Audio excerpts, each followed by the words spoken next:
Olá, crianças, um bom dia, uma ótima segunda-feira, que seja muito abençoada, com muita saúde a todos. Na aula de hoje, aula de História, os primeiros povos nômades do Brasil. Os primeiros povos nômades de que se tem notícia no Brasil viviam num território cuja fauna e flora eram completamente diferentes das atuais. Isso porque o clima era bastante diferente, chegando a ser bastante seco e frio. Por isso, a vegetação era predominantemente de campos, cerrados, caatinga e contribuía para que esse clima fosse bastante frio e seco. Nesse período, havia mastodontes, tatus gigantes, preguiças gigantes e alguns outros animais. Os tatus gigantes eram do tamanho de um carro pequeno. As preguiças gigantes, que possuíam o tamanho de elefantes e não se dependuravam em árvores, que eram caçados por esses povos para que pudessem se alimentar. Então, os povos nômades, eles se alimentavam desses animais. Depois veio um período com seca ainda maior. Foi quando os animais de grande porte foram extinguindo porque não conseguiam se adaptar. Devido ao período da seca, eles não conseguiam se adaptar àquele local. Esses povos eram nômades, ou seja, não se fixavam em um único local. Ora, utilizavam cavernas como abrigos temporários, ora construíam tendas com madeiras e cobertura de pele de animais em campos. Alimentavam-se da coleta de frutos e da caça de animais. Então, nós temos na imagem algumas moradias, abrigo temporários dos povos nômades, cavernas, tendas com madeira e coberta de pele de animais. Há indícios de que esses povos utilizavam instrumentos rudimentares, feitos com pedra, para realizar diversas ações, como cortar, raspar e bater. Esses eram os instrumentos utilizados por esses povos. Nós temos alguns exemplos desses instrumentos, que eram utilizados para cortar, raspar e bater, feitos com pedra.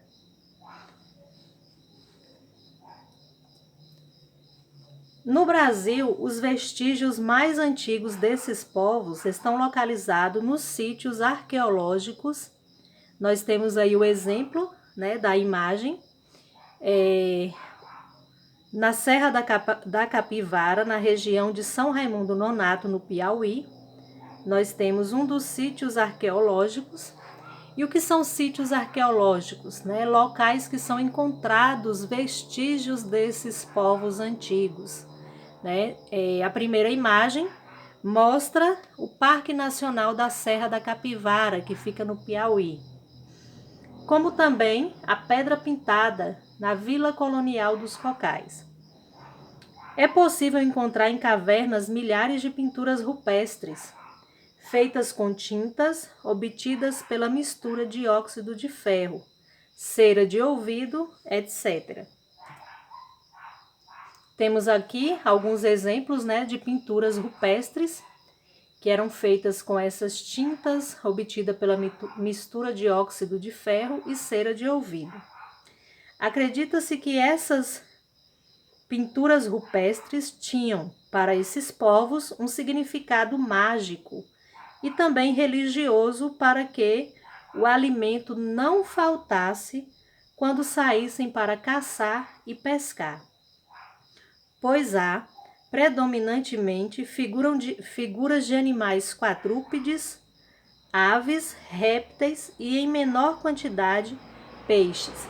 Então, eles tinham como essas pinturas um significado mágico e religioso, né, para que não faltasse alimentos quando eles estivessem indo caçar e pescar, né? Por quê? Porque nessas pinturas rupestres existiam animais, né, quadrúpedes, quatro patas, algumas aves, répteis, né, e alguns peixes em menor quantidade. Por isso que acredita-se que eles usavam essas pinturas, né, com um significado mágico, né, para que não faltasse alimento para eles. Pintavam com dedos e pincéis feitos com fibras e espinhos, para os traços mais finos.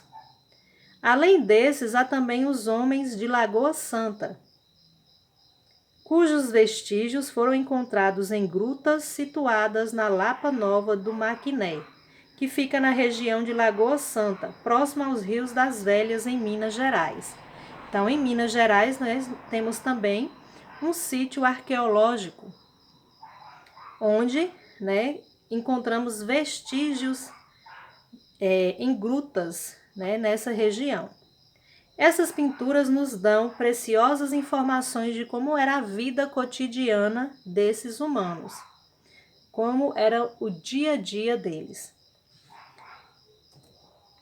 Existia também nos Campos do Sul vestígios, né? Há vestígios no Campo do Sul da existência dos homens de Umbu. Nós temos aí a imagem desses homens de Umbu.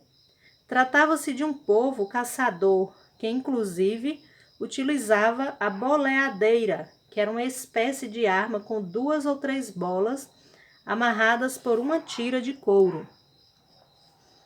E que, quando utilizada por uma pessoa hábil, né, uma pessoa ágil, prendia as pernas do animal.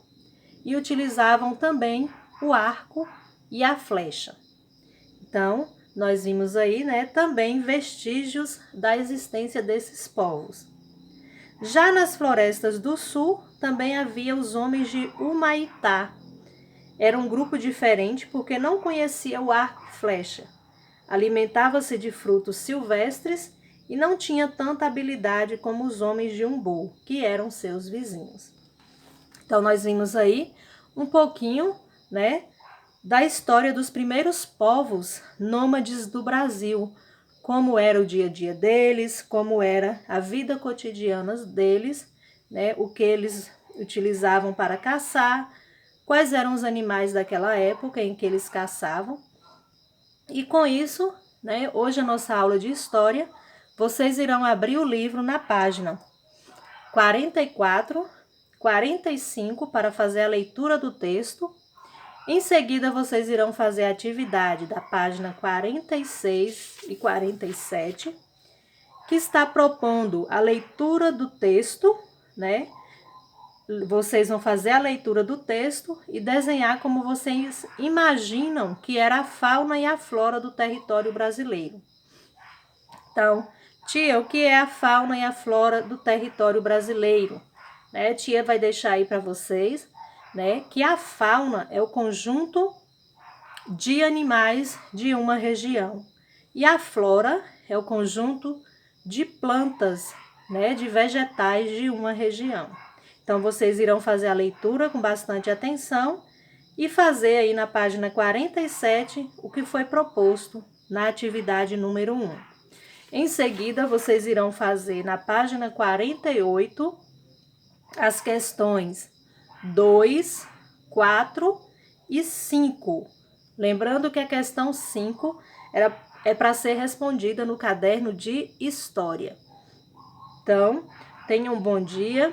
Qualquer dúvida, estarei online para tirar a dúvida da atividade. E assim que vocês terminarem a atividade, vocês enviem a foto para a tia fazer a correção. Bom dia a todos!